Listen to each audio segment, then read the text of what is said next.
La Biblia no es simplemente una colección de libros antiguos. Es una historia viva, tejida por el dedo de Dios a lo largo de generaciones. Desde Génesis hasta Apocalipsis, cada página revela el carácter del Creador, el drama del pecado y el plan perfecto de redención en Cristo. En esta serie, te invito a contemplar el gran panorama de la Escritura, a descubrir los propósitos eternos que corren como un río invisible a través de la ley, los profetas, los evangelios y las epístolas. Libro por libro, paso a paso, veremos cómo Dios habla, actúa y transforma. Este no es solo un recorrido histórico, es una oportunidad para ver a Cristo en cada sombra, escuchar la voz del Espíritu en cada capítulo y crecer en asombro por la sabiduría de nuestro Dios. Prepárate para explorar la Biblia como nunca antes. Este es el panorama de la Biblia. Bienvenido nuevamente a Gracia sobre Gracia. En esta segunda y última parte de nuestra serie sobre el libro de Éxodo, vamos a ver cómo esta antigua historia se conecta directamente con el Nuevo Testamento. ¿Sabías que los apóstoles, e incluso Jesús mismo, hablaban del Éxodo como un anticipo de la redención final? En este episodio, verás que Jesús es el verdadero Cordero, el libertador mayor que Moisés, el pan del cielo, el agua viva y el tabernáculo mismo. Exploraremos también detalles sorprendentes que muchas veces pasamos por alto: la zarza ardiente que no se consume, la roca herida que daba agua, las plagas como juicio contra ídolos, el oro de Egipto usado para adorar a Dios, y mucho más. Terminaremos recordando que Éxodo no es solo una historia del pasado, es un llamado para ti y para mí, a salir de nuestras propias esclavitudes y a caminar con un Dios que no solo libera, sino que permanece. Quédate hasta el final. Este mensaje puede transformar tu manera de ver la Biblia y tu propia historia. Parte 2, Video 2. Capítulo 5. Éxodo y el Nuevo Testamento. Un solo Dios, una misma redención. Aunque Éxodo fue escrito siglos antes de la venida de Cristo, cada página de este libro sigue respirando en el Nuevo Testamento, como si su eco viajara a través del tiempo. Las palabras de Moisés son recogidas, explicadas y elevadas por los apóstoles y, sobre todo, por el mismo Jesús. No es casualidad, porque el Dios que libertó a Israel de Egipto es el mismo que libertó a la humanidad del pecado. No hay dos historias. Hay una sola historia de redención. Y Éxodo es su primer acto visible. Cuando los escritores del Nuevo Testamento abren sus labios o sus plumas, lo hacen recordando el Éxodo. Lo citan, lo reinterpretan, lo celebran, porque entienden que lo que allí ocurrió estaba diseñado para anticipar la gran obra del Hijo de Dios. 1. Jesús, el verdadero Éxodo. Cuando Jesús subió al monte de la Transfiguración, se apareció con Moisés y Elías. Y dice el Evangelio que hablaban con él sobre su partida, que iba a cumplir en Jerusalén. Pero en el original griego, la palabra usada para partida es éxodos. Jesús no vino solo a predicar o a sanar, vino a realizar un nuevo éxodo, no desde Egipto, sino desde el pecado, no hacia una tierra física, sino hacia la vida eterna, y no a través de un mar abierto, sino a través de una tumba vacía. Así como el primer éxodo comenzó con un cordero inmolado, el nuevo comienza con el Cordero de Dios colgado en una cruz. Así como Israel salió de Egipto por la fe y la sangre, así nosotros salimos de la esclavitud del pecado por la fe y la sangre de Cristo. Jesús es el cumplimiento de lo que el Éxodo anunciaba. 2. La Pascua y la Cena del Señor. El Nuevo Testamento recoge con claridad la conexión entre la Pascua y la muerte de Cristo. La noche antes de ser entregado, Jesús comió la Pascua con sus discípulos, pero hizo algo nuevo. Tomó el pan y dijo: «Esto es mi cuerpo». Tomó la copa y dijo: «Esta es mi sangre del nuevo pacto». Ya no era la sangre de un cordero sobre un marco de puerta. Ahora era su propia sangre, derramada en una cruz. Y la libertad que venía no era de faraones, sino de cadenas invisibles, el pecado, la muerte, la condenación. Pablo dirá, sin rodeos, Cristo, nuestra Pascua, ya fue sacrificado por nosotros. Cada vez que los creyentes celebran la Cena del Señor, están recordando el verdadero Éxodo. El So, definitivo, el eterno. 3. La ley escrita y la ley encarnada. En el monte Sinaí, Dios dio su ley, escrita con su dedo, en piedra, santidad, justicia, mandamientos. Pero en el Nuevo Testamento, Dios no escribe ya en piedra, sino en corazones. Cristo vino no a destruir la ley, sino a cumplirla. Él vivió cada mandamiento a la perfección, no por legalismo, sino por amor. Y luego, por medio de su Espíritu, promete escribir esa ley en nuestros corazones. Éxodo nos mostró la voluntad de Dios. El Evangelio nos da el poder para cumplirla. Moisés bajó del monte con tablas. Jesús descendió del cielo con gracia y verdad. 4. El tabernáculo y la presencia de Dios en nosotros. El autor de Hebreos dedica varios capítulos a explicar cómo el tabernáculo y todo su sistema de adoración eran figuras de algo más grande. El lugar santo era figura del cielo, el sumo sacerdote, figura de Cristo, el sacrificio diario, figura de la cruz, el velo, símbolo de la separación rota por Jesús, el arca del pacto, sombra del trono de gracia. Y entonces dice con claridad, Cristo no entró en un santuario hecho de manos, sino en el cielo mismo. Éxodo tenía un tabernáculo físico. En el Nuevo Testamento, el creyente se convierte en templo del Espíritu Santo. Dios ya no habita en carpas, sino en corazones. La gloria que descendía sobre la tienda, ahora mora dentro de nosotros. Cristo es el sumo sacerdote, el sacrificio, el velo, el altar y el Dios glorioso que habita entre su pueblo. 5. El bautismo, la nueva travesía del pueblo de Dios. Pablo lo dice claramente. Todos fueron bautizados en Moisés, en la nube y en el mar. El paso por el Mar Rojo fue el momento de separación entre el pasado y el futuro. Una muerte a Egipto, una resurrección hacia la promesa. Y en el Nuevo Testamento, el bautismo cristiano es esa misma figura. No es solo un ritual, es el testimonio público de que hemos salido de la esclavitud, que hemos cruzado con Cristo hacia una nueva vida. Israel miraba hacia Canaán, nosotros miramos hacia la eternidad. 6. El pan diario. Cristo, el sustento de su pueblo. Jesús enseñó a orar, danos hoy el pan nuestro de cada día. Pero también dijo, yo soy el pan de vida. Como el maná en el desierto, Cristo alimenta al pueblo de Dios, no una vez al año, no solo al principio, cada día. El creyente vive de cada palabra que sale de su boca, se fortalece en su comunión, sacia su alma en Él. En Éxodo, el pan caía con el rocío. En el Nuevo Testamento, el pan es Cristo, que vino del cielo. 7. La roca herida. Cristo en el sufrimiento. Cuando Moisés golpeó la roca y brotó agua, no sabía que estaba representando un misterio profundo. Pablo lo explica. Y la roca era Cristo. En la cruz, Cristo fue herido. Y de esa herida brotó salvación, brotó vida, brotó gracia. Esa roca no solo calmó una sed física, anunció que, en medio del desierto de este mundo, habría una fuente eterna.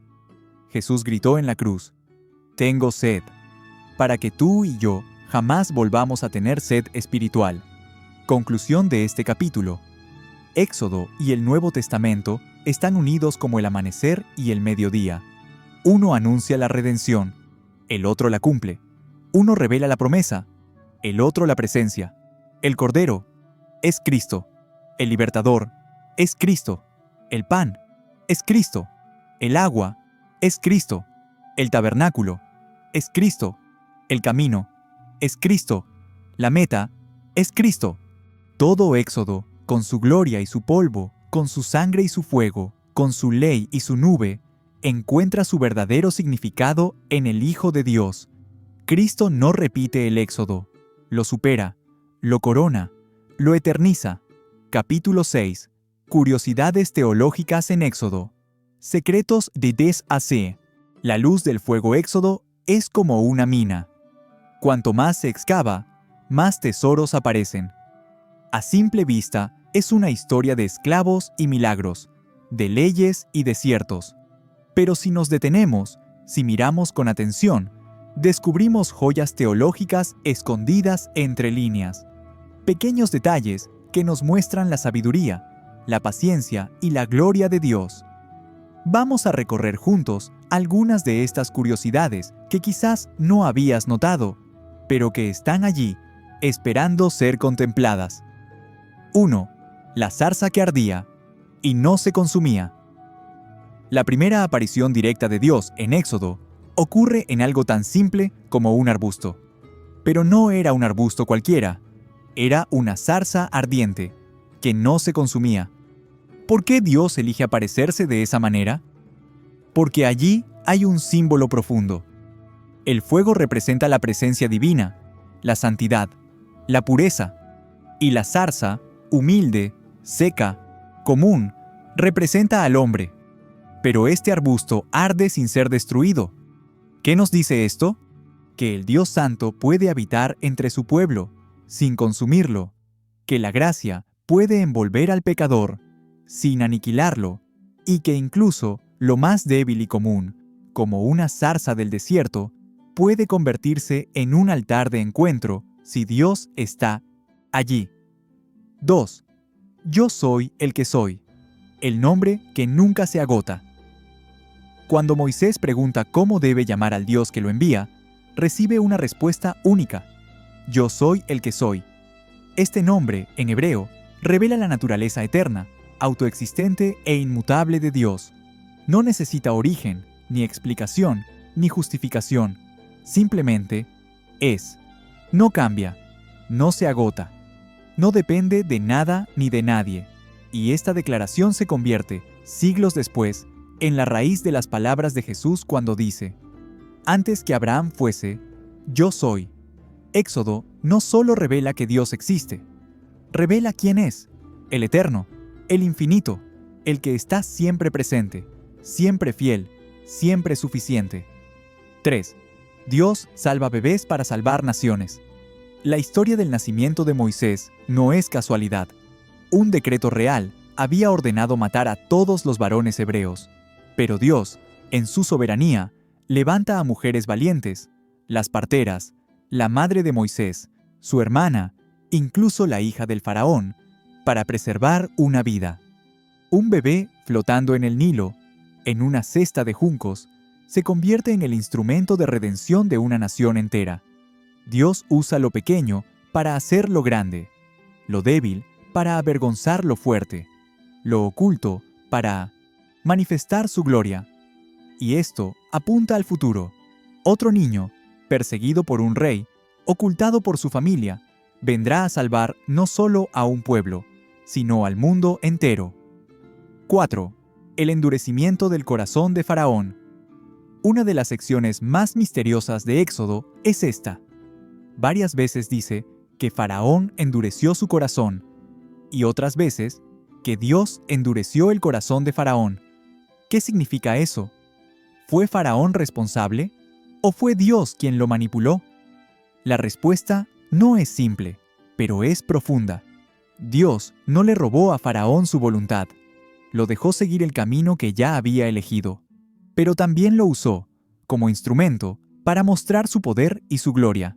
La dureza de Faraón se convierte en el lienzo donde Dios pinta sus juicios, y también su paciencia. El corazón humano, cuando se opone a Dios, puede llegar a un punto sin retorno. Éxodo nos muestra que el juicio no siempre llega con un rayo. A veces, llega cuando Dios deja de advertir. 5. Las plagas, juicio contra los dioses de Egipto. Las famosas 10 plagas no fueron aleatorias. Cada una de ellas golpeó directamente a alguna deidad egipcia. El Nilo, convertido en sangre, era adorado como fuente de vida. Las ranas eran sagradas para la diosa de la fertilidad. La oscuridad golpeó al dios Sol Ra. La muerte de los primogénitos fue un juicio contra el faraón mismo, considerado divino. Éxodo no es solo la liberación de un pueblo, es la destronación de los ídolos. Dios muestra que no hay otro como Él, que ni la naturaleza, ni los imperios, ni las falsas deidades pueden resistirse a su palabra. Cada plaga era una proclamación: yo soy Jehová, y no hay otro. 6. El oro de Egipto, provisión para la adoración. Cuando Israel sale de Egipto, el texto dice que los egipcios les dieron oro, plata y vestidos. Esto no fue un robo, fue una restitución. Pero aquí viene la curiosidad. Ese oro luego fue usado para construir el tabernáculo. Lo que fue producido en medio de la esclavitud terminó siendo transformado en lugar de adoración. Lo que fue dado por el opresor se convirtió en instrumento de comunión con Dios. Dios redime hasta lo material. Lo que antes sirvió al imperio, ahora sirve al reino. Lo que antes fue signo de riqueza pagana, ahora brilla en el lugar santísimo. 7. Las tablas rotas y la segunda oportunidad. Cuando Moisés baja del monte con las tablas de la ley y ve al pueblo adorando al becerro de oro, las rompe. El pacto se rompe con ellas.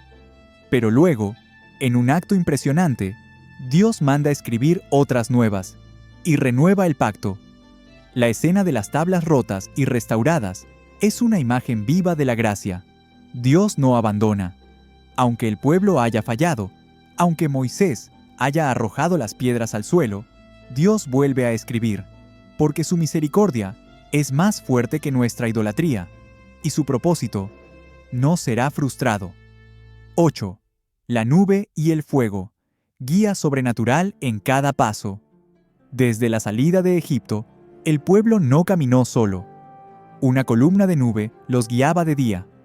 Una columna de fuego los protegía de noche. Dios no solo los sacó, los acompañó. La nube y el fuego eran manifestaciones visibles de su presencia. No los dejó vagar. Les mostró el camino. Les indicó cuándo moverse y cuándo detenerse. Y ese mismo principio sigue vigente. Hoy, el Espíritu Santo guía al pueblo de Dios, no como una nube, sino como una voz interior. No con fuego visible, sino con llama encendida en el corazón. Conclusión de este capítulo. Éxodo está lleno de momentos asombrosos. No todos son milagros grandiosos. Algunos son detalles, silencios, símbolos, decisiones pequeñas que revelan un Dios grande. En una zarza se revela la santidad. En una roca se esconde el Mesías. En una nube se manifiesta la fidelidad. En el oro se transforma la historia. En las tablas rotas se anuncia la gracia. En la Pascua se anticipa la cruz. Dios no improvisa. Cada escena en Éxodo, desde el polvo del desierto hasta la gloria en el tabernáculo, tiene propósito eterno. Porque nuestro Dios siempre tiene un plan, aun cuando parece oculto, aun cuando parece tardar. Éxodo nos invita a mirar más profundo, a descubrir que, en cada detalle, Dios está contando la historia más grande jamás escrita. Capítulo 7. Conclusión. El Dios que libera y que camina con nosotros. El libro de Éxodo comienza con un pueblo oprimido y termina con un Dios habitando en medio de ese pueblo. Empieza con un clamor y culmina con una nube de gloria descendiendo sobre el tabernáculo. Éxodo no es solo la historia de lo que Dios hizo por Israel. Es el relato de lo que Dios hace por cada alma que ha vivido bajo el peso del pecado, de la opresión, de la esclavitud invisible que no deja respirar. Es una historia de libertad, sí, pero, sobre todo, es una historia de presencia, porque el mayor regalo que Dios da a su pueblo no es la tierra prometida, es Él mismo. Dios escucha y actúa. Cuando Israel lloraba en Egipto, parecía que Dios había olvidado. Pero no, Él estaba esperando el momento perfecto, preparando a Moisés, preparando el camino, porque nuestro Dios no solo escucha, también recuerda y no olvida su promesa. Y así como descendió en una zarza ardiente, hoy también se acerca a aquellos que claman desde sus propias esclavitudes, desde la soledad, desde la vergüenza, desde la confusión. Dios no cambia, aún escucha, aún ve, aún desciende. Dios se revela y transforma. En cada paso de Éxodo, vemos a un Dios que se muestra, en el fuego, en la nube, en la voz tronante del Sinaí, pero también en el agua que brota, en el pan que cae, en la ley que instruye, en la paciencia que perdona. Y cada revelación de Dios transforma. A Moisés, que temblaba de inseguridad, lo transforma en profeta. A un pueblo de esclavos, lo transforma en nación santa. A un desierto árido, lo convierte en un camino de gloria. Ese mismo Dios, cuando entra en la vida del ser humano, lo transforma desde dentro. Dios redime, y permanece Dios, no solo saca a su pueblo de Egipto, también los acompaña cada día. Cuando tienen hambre, los alimenta. Cuando tienen sed, les da agua. Cuando pecan, los corrige. Cuando dudan, los afirma. Cuando temen, Él pelea por ellos. Al final del libro, el tabernáculo es terminado. Todo está en su lugar. Y entonces, desciende la gloria. Entonces, una nube cubrió el tabernáculo de reunión, y la gloria de Jehová llenó el tabernáculo. Ese es el final y el principio, porque la redención no termina cuando somos liberados. Comienza cuando empezamos a caminar con Dios, un llamado al corazón. Quizá tú también estás en medio de tu propio Egipto. Tal vez vives bajo cadenas invisibles. El miedo, la culpa, la adicción, el orgullo, la tristeza. Tal vez has intentado salir, pero el mar siempre parece cerrarse frente a ti. Entonces, escucha bien. Hay un libertador, hay un cordero, hay una salida. Dios no ha cambiado. Aún escucha el clamor, aún abre caminos en el mar, aún provee pan desde el cielo, y aún desciende para habitar con los que lo buscan. Éxodo no es solo la historia de Israel, puede ser la tuya. Hoy puedes salir. Hoy puedes comenzar un nuevo camino, no con tus fuerzas, sino con la sangre del Cordero, con la gracia del Mediador, con la presencia del Santo. Y si ya has salido, recuerda, el propósito no es solo estar libre, es caminar con Dios, vivir para Él, adorarle, confiar, esperar, seguirle paso a paso, nube tras nube, fuego tras fuego, hasta llegar a la tierra prometida. Éxodo es la historia del Dios que no se conforma con mirar desde el cielo. Es el Dios que desciende, que libera, que guía, que permanece. Y ese Dios sigue escribiendo historias de redención. Hoy, ahora, en ti.